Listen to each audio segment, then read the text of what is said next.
Want to make a brush, you have to start off with some sort of pixels. Remember, brushes are measured in pixels. This is one reason why our document sizes are usually measured in pixels.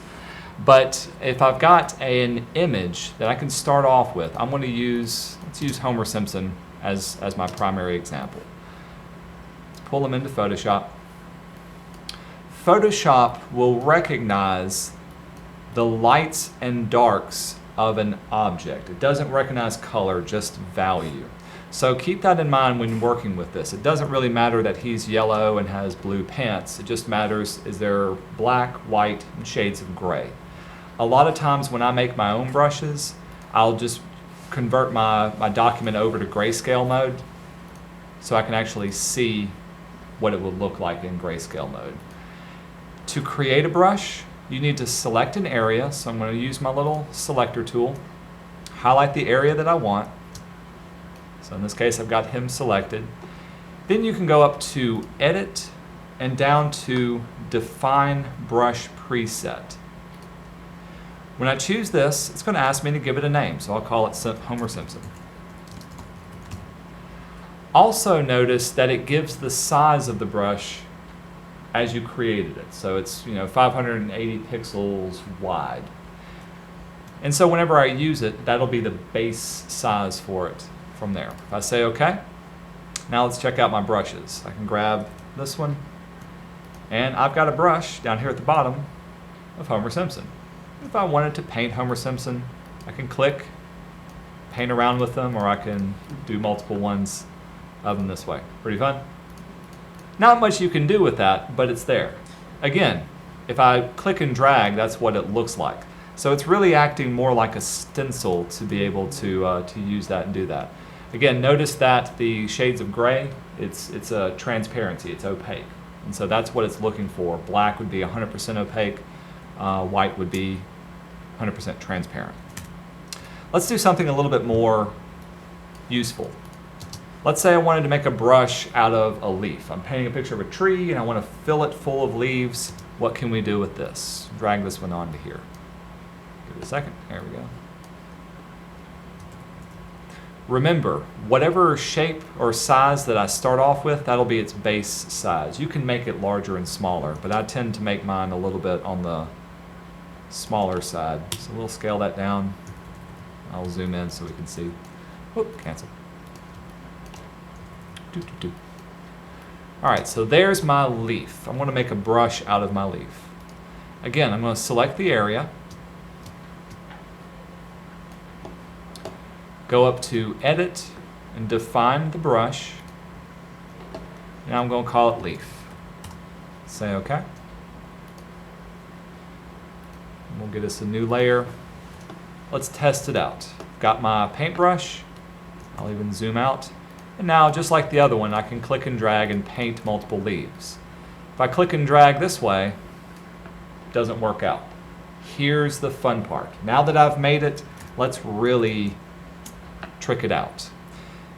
I told you that this icon will open up your brush options. And I'll drag this off so we can see it. And this is what our brush options will look like when using them. Some of the options, some of the things that you can do to it can be found on this side. One of the first things that I always wind up changing is the spacing of it. If I click and drag, you can get a preview of what it looks like. But if I increase the spacing, it'll show you what it looks like if I clicked and drug going across. So in this case, now if I was to use it, it would look more like this. Versus if I brought the spacing in, it would overlap a lot more. Versus if I spaced it way out, this would ensure that they're more spaced out. That's kind of one of the more common ones to do. You can change the roundedness of it. You can see when I do that, it kind of squishes it one way or the other. Or you can change the overall direction of it. So now, however I do it, let's go this way. It'll always rotate it that way. Get pretty close, looking pretty cool. The next fun thing you can do with it is to change the shape dynamics of it. One term that you're going to see a lot is jitter. Think of jitter as randomness. It's going to go randomly back and forth one area or another. So size jitter is how random do you want to change the size of it. Right now, no randomness, it'll be the same. Let's increase it a little bit.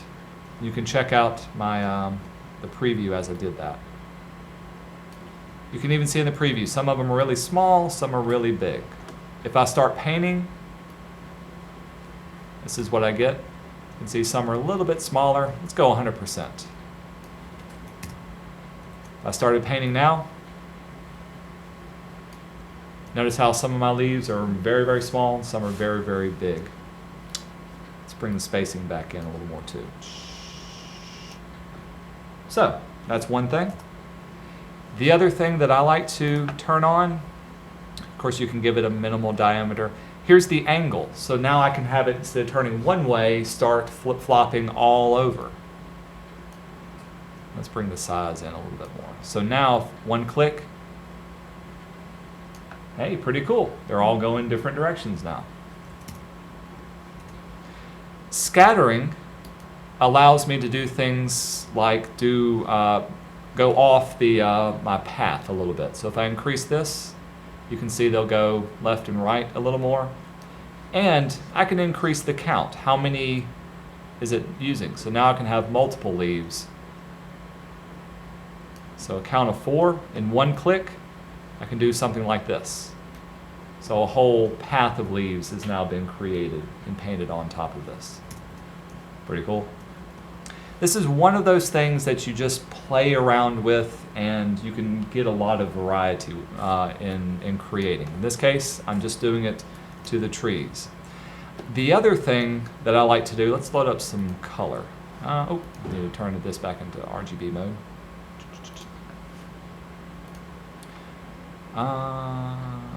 Don't rasterize. Okay. If I do it in color, there's some red leaves I can work with. Color dynamics allow me to change up the color based on its hue or saturation, or even foreground and background color. Right now, what's my foreground background color? Red and white. Red and white.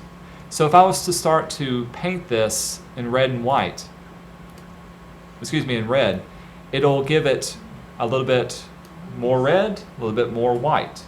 If I changed up one of my colors, let's say instead of red, I changed my white, I changed my background color to yellow or orange. We'll do yellow. Now it'll do a blending between red and yellow, and I get colors that look like this. Now smiles come on everybody's face.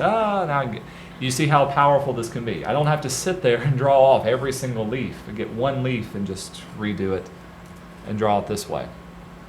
So let's see, back to shape dynamics. Maybe I got my angle jitter, roundness, so I can make some of them flat and some of them not so flat.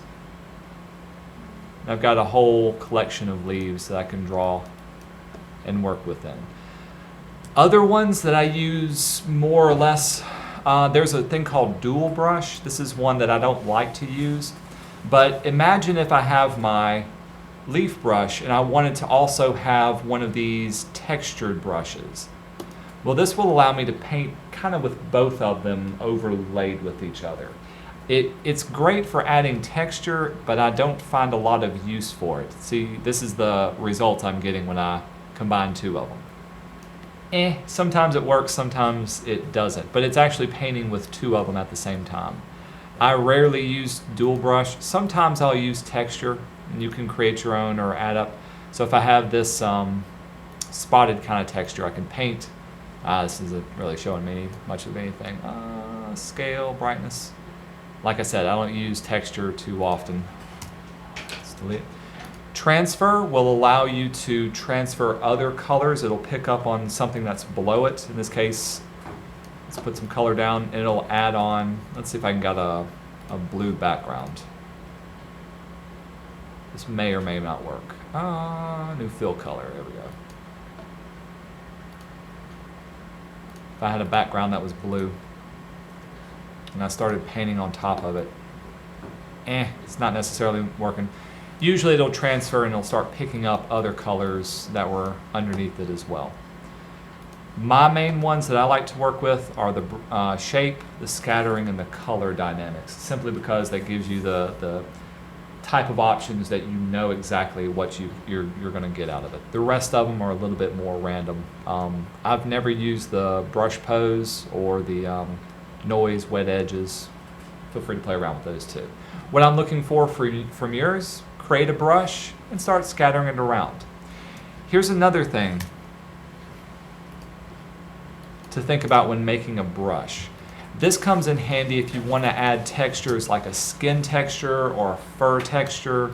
Later on we'll do a portrait painting and you want to add some skin to it. You can take things that already have texture to it, say this concrete. Let's load this up into Photoshop. With concrete, I can make a selection. Notice that it's squared off, and let's define my brush. Say OK. And if I start using my new brush, make it a little bit bigger. Kind of looks like that. The downside to this is if I try to overlap some of them, you can see it doesn't really work. Well, let's go back. So here's some other things to think about. Right now this is a very dark image, so maybe I would want to lighten it up a little bit. Let's use our levels. Alright, so here's a lighter square. If I defined that as a brush and started using it, now it looks a whole lot better, right? I can actually see the texture that's pulled in from it. The problem is, when I overlap them, I still get these edges that are very clear and defined.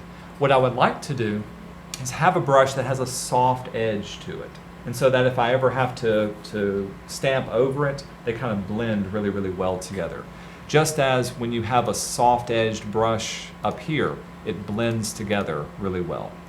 Here's how to make a soft-edged brush. We'll go back up to here. When you make a selection, first of all, if you already have a selection made, you can go to Select, down to Modify, and you can actually feather the edge of your selection. It'll ask you how many pixels you want to do it. Of course, it depends on the size of it. Let's do 10 pixels. When I say OK, you can kind of see it rounds over a little bit. If I was to define the brush now, let's go to Edit, Define Brush. That new selection, let's get rid of these, will look like this. It's got softer edges, for better or for worse, but you can blend them in a lot better. What I like to do is make a whole new selection. This time, when I start using my brush, choose your feather up here. Let's do it a little bit more, maybe 25 pixels. Now when I make a selected area, it'll automatically feather in. You can see how it's curved in now. It'll feather that selection. And when I define the brush, you can even see on the preview how soft that edge is. Start using it. I know this is going to be dark, but I've got a nice soft edge brush that I can work with. Pretty cool. Let's even lighten that up a little bit. Yeah. Still got the area selected. Define it.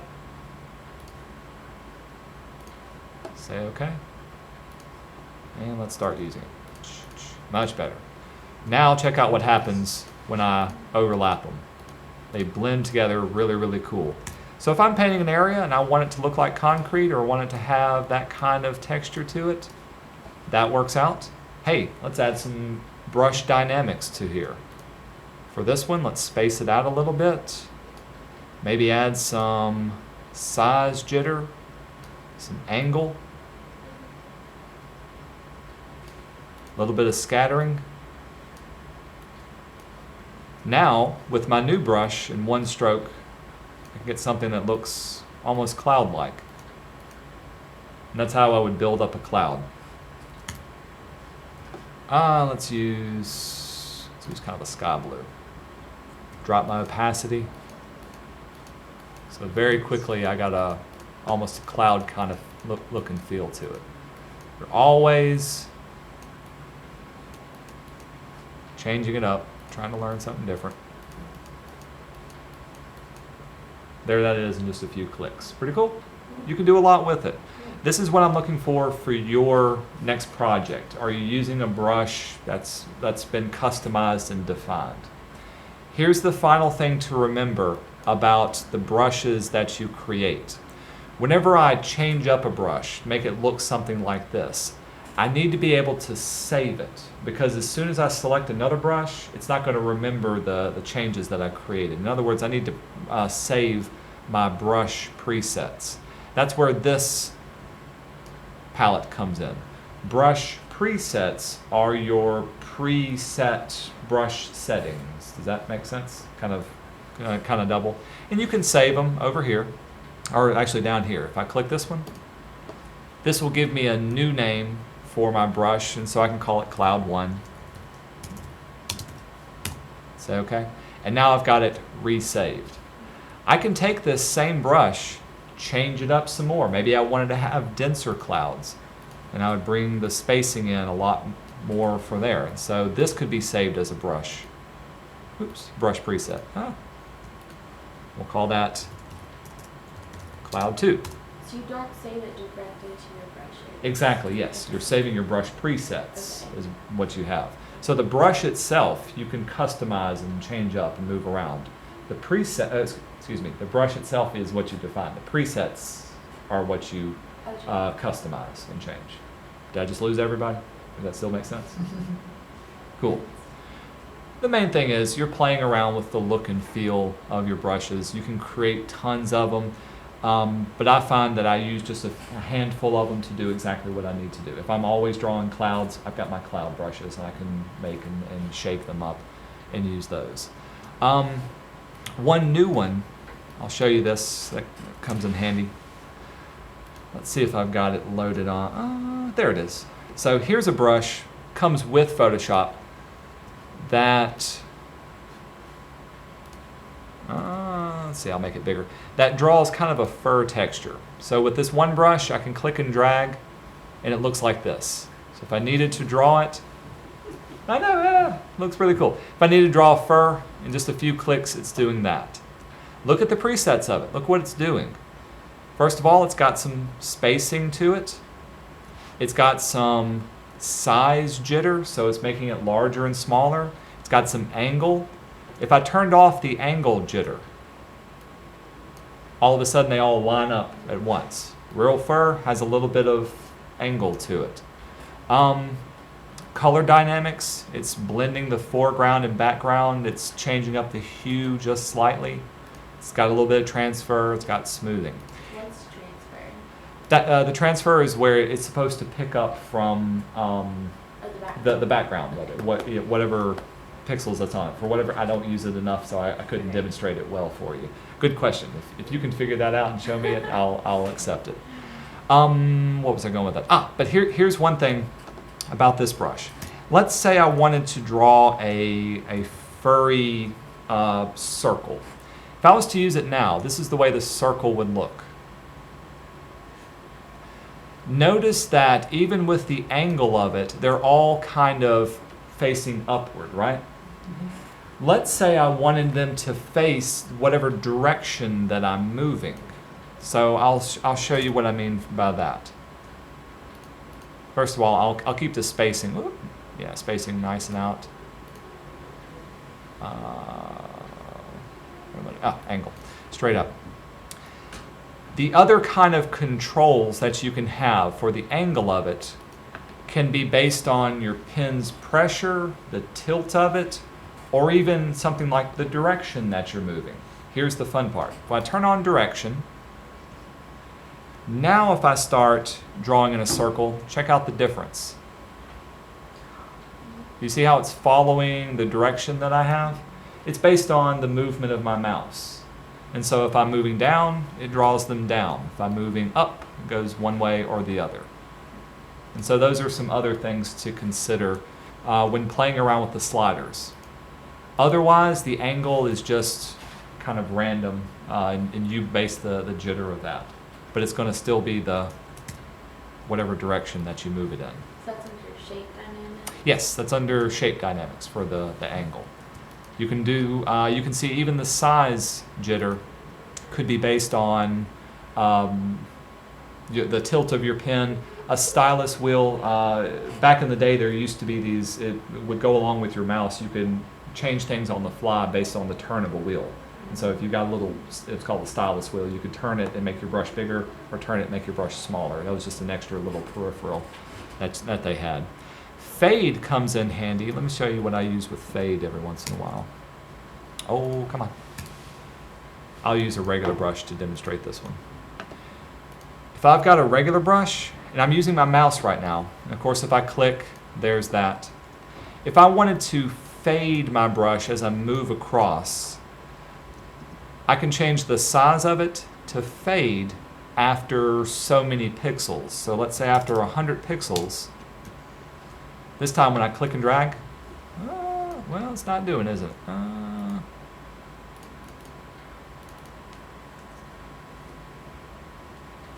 Let's bring it back down to 25.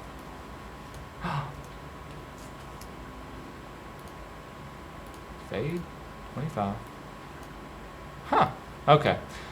Usually the size of it should fade all the way down to there. For whatever reason, it's not working. Okay, I'll come back to that and I'll try to show you.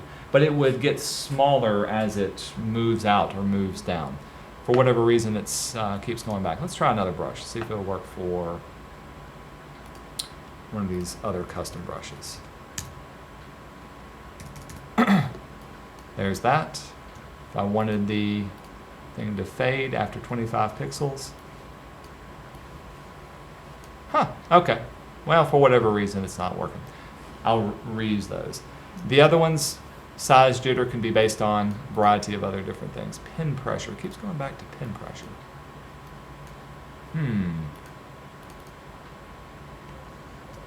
I'll try to figure it out later for you. For today, what I would like for you to do is start creating your own brushes. Go on Photoshop, or go on Google, and do a search for different kinds of textures. Search for fur, for skin textures, wood textures, and start creating your own brushes. Hey, if you want to get Homer Simpson, make a Homer Simpson brush just to play around with it, see what it looks like, you can do that too. Play around with the dynamics of making a brush and the presets that you can do with it. By the way, if you ever want to save the brushes so you can put them on your computer or transfer them, here's the last thing I'll show you. Under the brush presets, you should be able to, there it is, save your brushes. And this is where it'll create the brush that you want. So if I wanted Ben's brushes, here U-S-H-E-S. We'll save them to the desktop. This is where it'll create that ABR file that you can put on your own computer and load them up and reuse them again. Cool? Okay. This is what we'll work on today, just to play around with that. Later on today, I'll open up the second part of the Moodle page so you can watch the videos and actually start on this particular project. Do we need to take our own picture? Or No. how do we- No, you can find some on Google. Go online, go on Google, find some different textures or different type of shapes that you want to do. Cool. Now I'll be here to walk you through this.